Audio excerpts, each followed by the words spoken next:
La tuberculosis fue una de las principales causas de muerte y un gran problema social de salud pública en Argentina entre 1870 y 1940, especialmente en las zonas urbanas como Buenos Aires. La tuberculosis como una enfermedad social y ambiental. Aunque Robert Koch descubrió el bacilo tuberculoso en 1882, durante décadas se creyó que la causa de la enfermedad tenía que ver con el entorno y las condiciones de vida. El higienismo sostenía que la enfermedad surgía por aire viciado, humedad, suciedad o falta de luz. La lucha contra la tuberculosis se convirtió también en una lucha por transformar el ambiente urbano. El hacinamiento en los conventillos fue considerado uno de los principales focos de contagio. Las políticas higienistas buscaban sustituirlos por viviendas obreras con ventilación, patios internos y desagües. Se promovió la casa higiénica, símbolo del progreso moral y sanitario. También se impulsó la creación de parques y avenidas como el Parque Centenario o el Parque de los Patricios como pulmones que purificaban el aire de la ciudad. Contexto epidemiológico. La tuberculosis fue una de las enfermedades más letales del periodo, llegando a representar en promedio el 10,2% del total de muertes. Además, el aumento de la enfermedad estuvo íntimamente ligado a las inmigraciones y las precarias condiciones de vida, el hacinamiento y la falta de higiene en las ciudades, lo que facilitaba su contagio. Se crearon numerosos sanatorios y hospitales, a menudo ubicados en zonas con aire puro. El Sanatorio Santa María es un ejemplo destacado.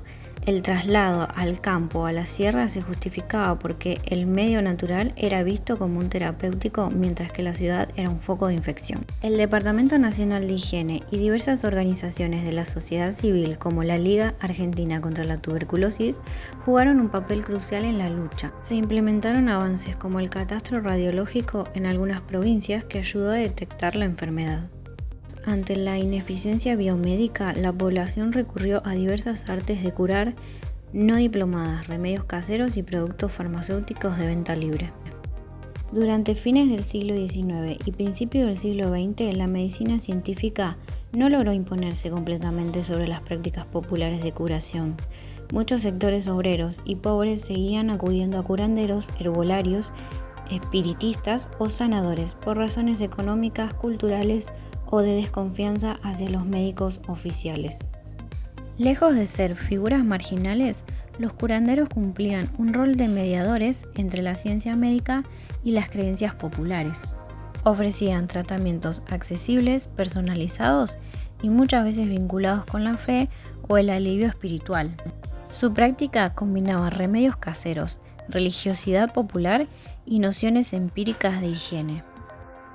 Los saberes populares sostenían una visión más íntegra donde la enfermedad era tanto física como social y moral. Impacto social y cultural.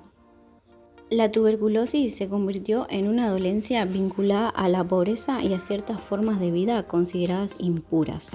Se desarrolló lo que algunos historiadores llaman una subcultura de la tuberculosis, donde la enfermedad no solo era una patología, sino un tema recurrente en la cultura urbana, los discursos morales y la literatura generando temor social. Las autoridades médicas y políticas impulsaron la idea de salubridad, buscando controlar la propagación a través de la promoción del aire puro y la higiene doméstica. Por otra parte, vamos a hablar sobre esta patología y las formas que tenían de tratarla.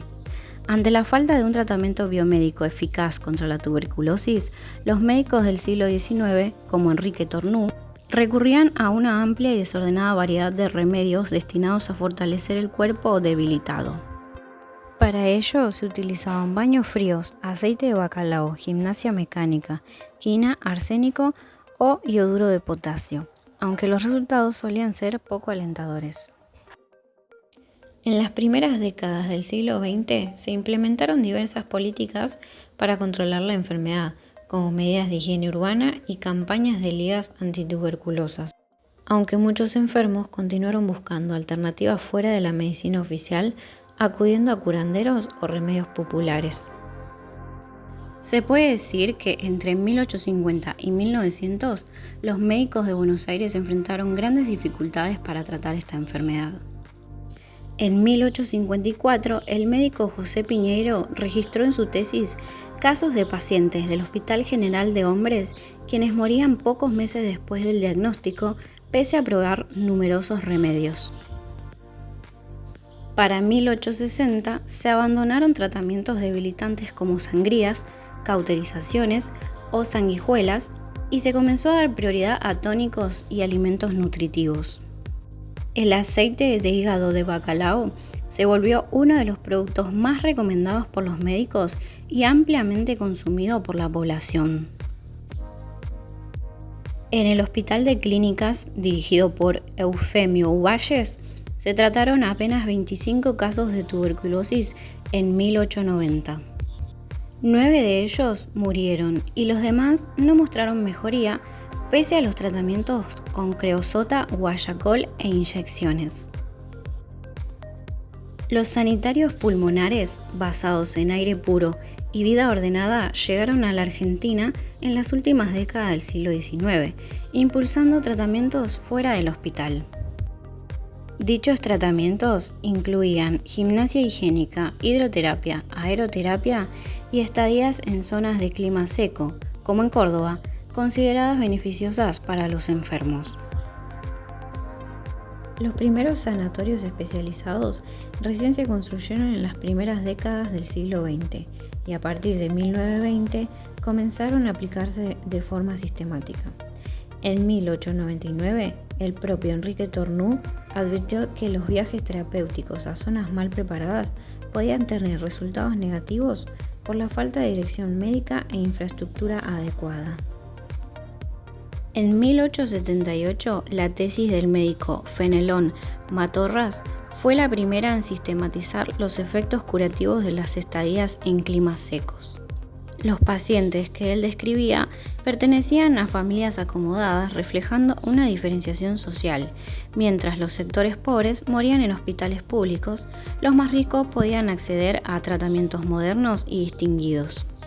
Durante las décadas de 1880 y 1890, aunque algunos médicos elogiaban los efectos curativos del clima, la llamada climatoterapia, este método fue poco utilizado en la práctica. Las estadías en regiones del interior como Córdoba eran recursos marginales y solo accesibles para los más ricos. Mientras tanto, en Buenos Aires surgieron empresas médicas privadas dirigidas a los sectores medios y altos, que ofrecían tratamientos modernos en espacios lujosos. Estos centros, ubicados en zonas céntricas, contaban con servicios y tecnologías de hidroterapia, electroterapia, aeroterapia y admiatría. Pese a la falta de evidencia científica, promocionaban sus terapias como soluciones eficaces. En el año 1878, el médico Juan Lacroze fundó un instituto de hidroterapia, donde se ofrecían baños y tratamientos con aire comprimido supuestamente beneficiosos. Para la década de 1880 funcionaba el establecimiento médico de aeroterapia y admiatría, equipado con pulverizadores y cámaras neumáticas para tratar afecciones pulmonares. En 1885, el sueco Ernst Aberg fundó el Instituto Terapéutico de Gimnasia Mecánica. Contaba con máquinas de polea destinadas a fortalecer el tórax y los músculos respiratorios, promovidas como complemento eficaz en el tratamiento de la tuberculosis. En este contexto, los médicos seguían probando remedios variados. Estas prácticas promovían también una nueva figura del paciente, el enfermo consumidor, que adquiría tratamientos, aparatos o servicios médicos presentados como modernos y elegantes. La enfermedad comenzaba así a integrarse al mercado del consumo urbano. A partir de marzo de 1882, el descubrimiento del bacilo de Koch permitió identificar la causa bacteriana de la tuberculosis, pero en el inmediato no cambió las terapias disponibles. Y aunque este hallazgo revolucionó el conocimiento médico, muchos de ellos no aceptaron las teorías bacteriológicas.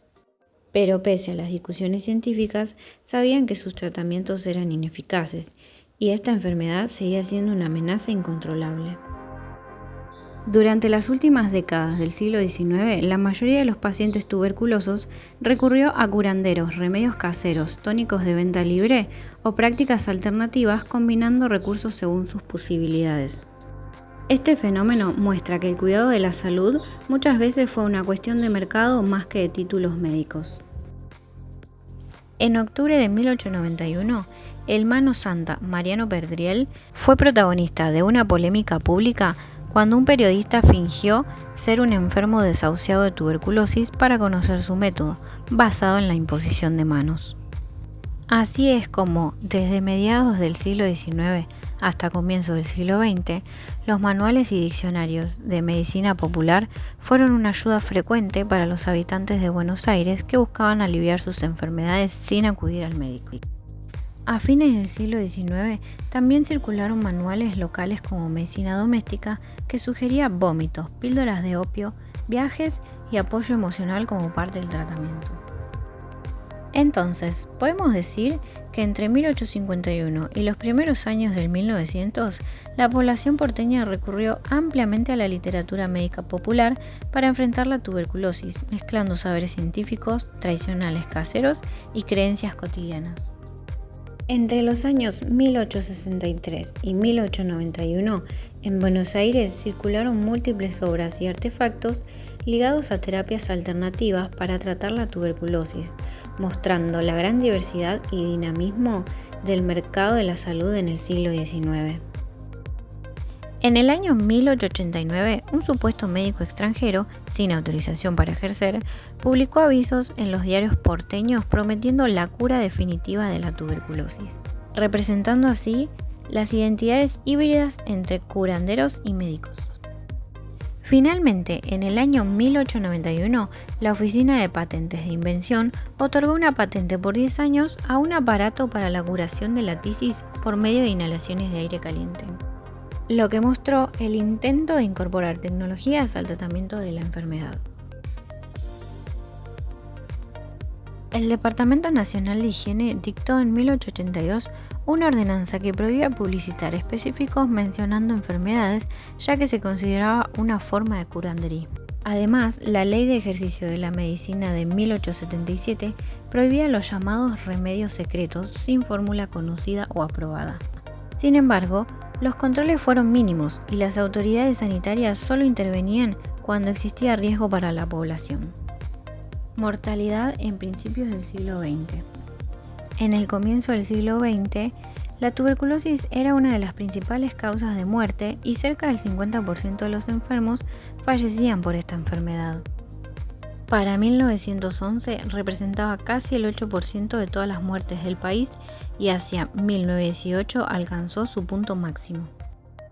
A partir de 1918 comenzó un descenso progresivo tras la introducción de los medicamentos antituberculosos a fines de la década de 1940. De 1911 a 1946, antes de los antibióticos, el descenso se debió a mejoras en la higiene, alimentación, vivienda y creación de instituciones sanitarias como hospitales y dispensarios. Se desarrollaron políticas públicas impulsadas por el Departamento Nacional de Higiene y la Liga Argentina contra la Tuberculosis.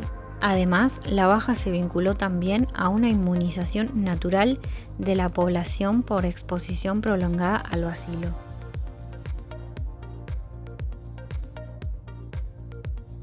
Se fortalecieron las políticas de vivienda y salud pública.